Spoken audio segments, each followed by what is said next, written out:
Good morning, welcome back. Okay, day 54 Hayabusa build, and time to start making the skin for this here exoskeleton frame.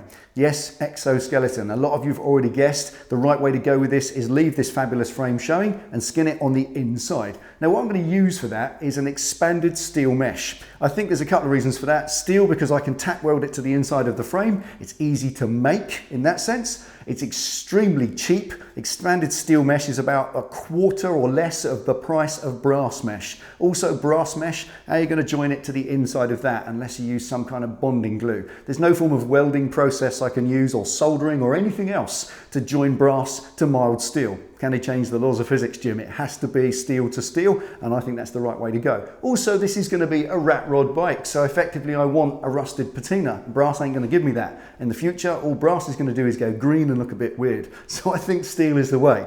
Now, before I get stuck into that, I've got to make a couple of adjustments to the frame itself. I want to put a couple of extra spars up here to support the wire mesh, because it's obviously very floppy, and I don't want it caving in these areas here. So once I've done that, I've then got to put some tubes over the bolts that hold this thing on. These 5 screws that hold it in place, they are not at the moment accessible, even less so when I skin it. So I want to put some little tubes over them, just tack weld them in place so I can access down through the skin like a little French hole, and I can get down there with a socket and remove the fairing easily from the outside. So first of all, let's do those little adjustments, a couple of little bars in there, and just start slicing up the skin and see if I can weld it on the inside and make this look even better than it does now.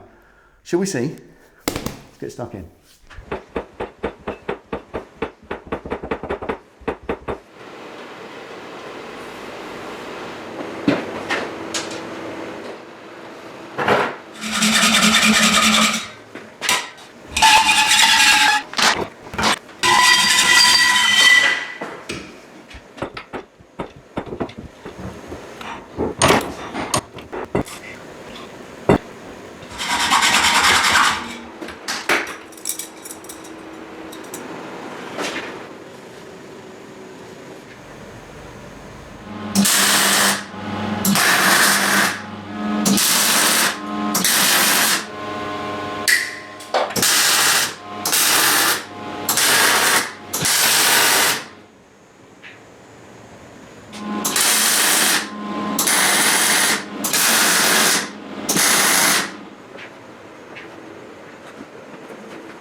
Inches.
Right, okay, now this is what we might call the midway point, but it's not the midway point because that's taken 4 hours.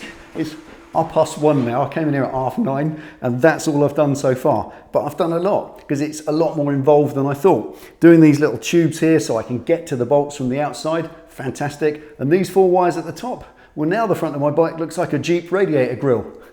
Fantastic, and I'm really happy with that. I think that looks really cool. Now at any point I can change it, but there we are, it is what it is for now. Now I set out today to try and do the internal skinning, but I always do that. I set out and bite off far more than I can chew. So at least I've got all that done and I'm now ready to skin it, which when I walked in this morning I wasn't, but now I am. I'm gonna at least have a go at 2 or 3 pieces to see what I can do to tack weld that skin on the inside and make it look like I intend it to look up here, hopefully. Let's get it off, get it on the bench, set the welder up, get the mesh out, get the scissors and get stuck in.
Right, there we go. That is it. Can't do any more. Another long day, run out of time. And 1/3 of it meshed. Really happy with that. Exoskeleton steel mesh inside. It's come out exactly as I hoped it would, and it looks exactly as I thought it would. I'm really pleased with that, and it being steel mesh, that's going to rust gently with a little patina, and I'll be able to arrest that once it's got a nice patina on it with a little bit of satin lacquer, and that is going to look fantastic. True, proper, totally rat rod. Really happy with it so far. Now, it's not over yet. I've got to do the rest of it. There's a lot of challenges to this, getting the weld settings right so you don't vaporize the mesh, but you get enough so it doesn't just fall off again. It's lots of fun with that, and I'm sure that I'll get lots more practice with the top half and I'll get better at it by the end. By the time I'm doing my Jeep radiator grill at the top, it's going to be really easy. So there we are. Now, there's nothing much more to do with the frame. Once I've done the skin for that, then I can move on to the rear, and I'm going to make a similar type of frame to go over the rear tail, over the top, so that this and the rear will look very, very similar and match in together. But that's all in the future. That was today. This is the next one. Join us for that. Thank you for watching. Take it easy, ride safe, and I'll see you next time. Well, I'm standing in the middle of the street with trembling hands. Well, I'm sweating like a dog, waiting for the clock to strike 12. That's life for